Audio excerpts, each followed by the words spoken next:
අපි දැන් මේ ඇතුල් වෙලා ඉන්නේ කඩොලාන පරිසර පද්ධතියකට.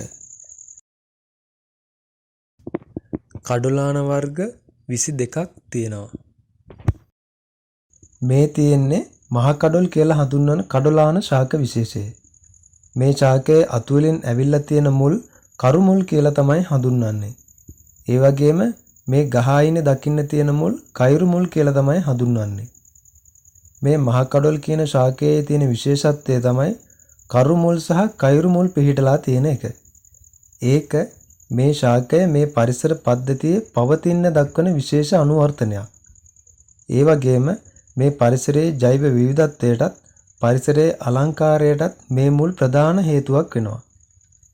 අපි දැනගත්ත විදිහට මේ මුල් මගින් මේ ප්‍රදේශයේ ඉවුරු කාදනය අවම කරලා තියෙනවා. ඒ වගේම ඉස්සන් කකුලුවන් වැනි සතුන්ගේ වාසස්ථාන විදිහටත් මේ මුල් භාවිතා වෙනවා.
මේ තමයි කලාඔය සහ ලුණුඔය එකට එකතු වෙන ස්ථානය. කලාඔය අනුරාධපුර දිස්ත්‍රික්කයෙන් ආරම්භ වෙන හින්දා මෙම ස්ථානයේ සිට බෝට්ටුවක් ආධාරයෙන් කලාඔය දිගේ ඉහළට ගමන් කරොත් අනුරාධපුරයට යෑමේ හැකියාවකුත් තියෙනවා.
My heart rages around like an ocean in my head because there are so many things that I left unsaid.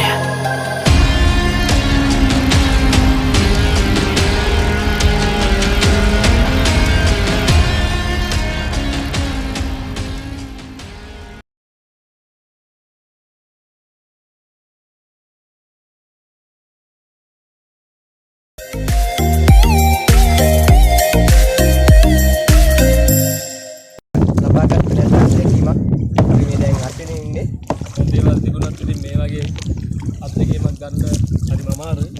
ඉතින් ඕගොල්ලෝ කල්පිටිය එනවා නම් ඒ ඇවිල්ලා රූපතක රැයක් ගත කරලා ඒ සුන්දරත්වය විඳින්න ඕගොල්ලෝ කැමති නම් පාරුවක් ඒ සඳහා භාවිත කරන්න පුළුවන් නම් වඩා හොඳයි. එහෙනම් ඉදිරියට යන්න තව ටිකක්.